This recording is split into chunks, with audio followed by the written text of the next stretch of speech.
8 years ago, my sister got pregnant. The father wasn't involved and my sister didn't want the baby. But she also couldn't bring herself to terminate or adopt out to strangers. She approached me and my now ex-husband and asked if we would be willing to adopt her child. We weren't sure as we were concerned this would lead to issues down the line, but my sister insisted that it wouldn't, so we ultimately agreed. Before Lucy was a year old, my husband left us both because my sister lied about Lucy's father. When Lucy was 4, I got together with my wife, and we married last year. My sister has said that seeing me and my wife with Lucy, who is now 7, confirms to her that she made the right decision. When I first adopted Lucy, my husband and I told my sister that we wanted multiple children, which she said she was fine with at the time, but now my wife and I are looking into our options and my sister objects. My sister has been staying with us since July because her boyfriend kicked her out. She keeps asking Lucy if she's sure she wants siblings. Lucy has said that she does, and telling us she's worried we won't be able to give Lucy what she needs. And then today happened. We had an online consultation with a fertility clinic to talk about sperm donation. We told my sister about it and asked her to keep an eye on Lucy while we talked. The Wi-Fi went randomly on and off 3 times during the session, booting us out of the call each time. The 3rd time, my wife went to check it and saw my sister holding the power cord, and Lucy trying to plug it back in. Lucy saw my wife and said, "Auntie keeps turning the Wi-Fi off." Wife plugged it back in.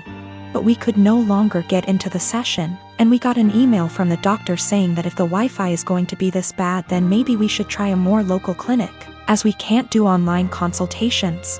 When we confronted my sister, she admitted that she wants Lucy to be an only child so she has 100% of our undivided attention, and then said in a sarcastic tone, "Forgive me for only wanting what's best for my daughter." To which we responded that Lucy isn't her daughter. Things escalated until I said that my sister should go stay with our parents, and my wife drove her to their place.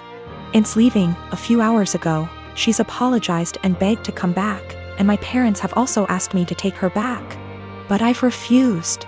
They've all called me an arsehole for kicking my own sister out after one argument, because now she's unable to get to work. No car and too far to walk, and she's back in her childhood room while at our place she had a studio to herself behind the house. I'm a 28 and I have a sister. For the sake of story, I'll just call Jane. Jane is married to Bob and they have 2 kids, boy and a girl. My niece and nephew are wonderful kids and no trouble at all. They fight as siblings do, but nothing big. I love them. Now for about 2 years, I did live with my sister. It was a miserable time that really affected our relationship. She saw me as free labor, money, and babysitting. Even when I managed to get a small part-time job, she demanded I hand over nearly half my pay or get out. It was hell as she took completely advantage of me. I moved out as soon as I could and we have little contact outside of family gatherings. Now after I moved out, she started complaining how she has no help with the kids and never gets a break. I babysit sometimes, but I have made it clear, just 'cause I am off work, doesn't mean I want an 8-hour day with my niece and nephew. Anyway, she started talking about how she wanted to foster a kid. Not a kid, but a teenager. I pressed her for more info on this. She wants to adopt a teenager so she has a live-in babysitter for her kids. This is her logic. I want a kid around 16 or 17, you know, someone who may have been in the system for a while. They can share a room with your nephew. She only has a 3-bedroom house, or sleep in the garage. They can help me with housework, chores, cook, and help me with my business. She bakes and sells cookies, also babysit the kids so me and Bob can go out sometimes or have some alone time. They'll be so grateful for a home and won't complain. I won't have to pay them at all. And then when they turn 18, I can just sign up for another foster kid. A teenager will be so much easier than a little kid. They will be grateful just to have a roof, food, siblings if they have been separated from their real ones, and clothes. I was horrified. Told her it was a horrible idea. She didn't listen to me. She went on with it anyway. About a month ago, a social worker showed up at my apartment to ask me some questions about my sister. She had put me down as a character witness or something like that. I immediately told the social worker why my sister really wanted to foster a kid and how she treated me when I lived with her. The lady thanked me. My sister called crying saying that she wouldn't be considered for any adoptions or fosters. The social worker told her that they felt her home and her weren't a good fit. She asked if I said anything and I told the truth. She went off on me, hung up, and we haven't spoken since. She has sent some angry texts. A couple family members are on her side. They think foster kids are dogs or something and would be so happy just to have a roof and would gladly do all the housework. No child is in control of the circumstances that may have landed them in the foster care system. They are children and still human. They deserve a loving home and care. Do right by a foster kid. My husband just got promoted to shift manager 3 weeks ago. This meant that his 10 a.m. to 6 p.m. shift has now been switched 4 a.m. to noon. He isn't a morning person at all, so most mornings he will start huffing and puffing as soon as his alarm goes off, and he will instantly turn on our light and very loudly start looking for his work clothes. Have asked him several times to put clothes out the night before and he has yet to do so. I have also asked him to not turn the light on or be super loud. After all, when I worked at 5 a.m. I made sure to be respectful of him sleeping. So yesterday morning when he got up at 3 a.m. and flipped on the light, I grabbed my stuff and went to the guest room. He came in and asked what I was doing. I told him that since he didn't respect me sleeping at all, that I would be staying in the guest room from now on. He made a comment about the light will only be on for 5 freaking minutes. Which is not true. He turns the light on, finds himself clothes, and then goes to take a shower without turning the light off. If I turn the light off, he will come back into the room after the shower and turn it on again to grab his socks and put on his shoes. Which also pisses me off because shoes stay in the kitchen by the door and there's no reason he can't put them on at the table. Anyways, instead of understanding, he just got angry. Mainly because he is not a morning person and he doesn't like dealing with anything in the AM. So, while he was at work yesterday, I moved all my stuff into the guest room. Last night he practically begged me to sleep in the bedroom and promised to let me sleep. Well, this morning he flips on the light again, so I sit up and I'm like, are you kidding me right now? And he says, I'm being quiet. As if that was the only issue. So I went into the guest room and locked the door. I told him I was staying in here from now on despite his efforts to sway me.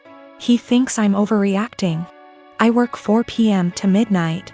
And cute little tidbit, I'm the breadwinner. I make nearly $5 more on my hourly wage.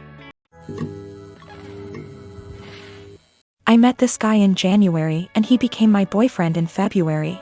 Comes March, the world goes down the drain and we decided to move in together for the time of the pandemic. A few weeks ago, he shows me a post where this guy is challenged to an arm wrestling competition by his GF. The guy didn't seem to have any sort of training / workout, whereas his girlfriend did. I commented he might have a surprise. My boyfriend started educating me on biology and how men are stronger than women. I told him there were way too many factors to take into consideration to make such a broad comment. I have been doing weightlifting for 2 years and my boyfriend has never seen a gym in his life, so I used us as an example. That was a big mistake. He got really defensive and condescending, and made comments like, that's cute. I just let it go. Fast forward to yesterday. He's playing some game with his friend, online, and I can clearly hear him talk about me. Well, curiosity killed the cat.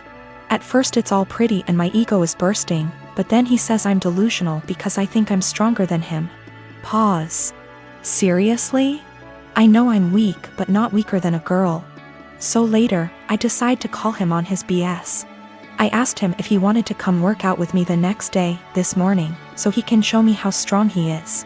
He accepted and I was happy because I had been dying to bring him and initiate him to something I'm passionate about. So, this morning, we went to my friend's garage. My region allows groups of 10 or less and we wipe everything. I told him we're gonna do deadlifts. It's my favorite exercise and I was already planning to test my personal best, so it was perfect. My friend was there cause he corrects my form and it's been our Sunday ritual since COVID-19. We started light and slowly worked our way up, doing the same number of reps as the other. Comes 185, his form starts to crumble, so we made him go lighter. But 185 really isn't that much for me, so I kept stacking the plates. He looked very supportive and impressed the whole time. I ended up beating my personal best at 265. I was ecstatic and so were they.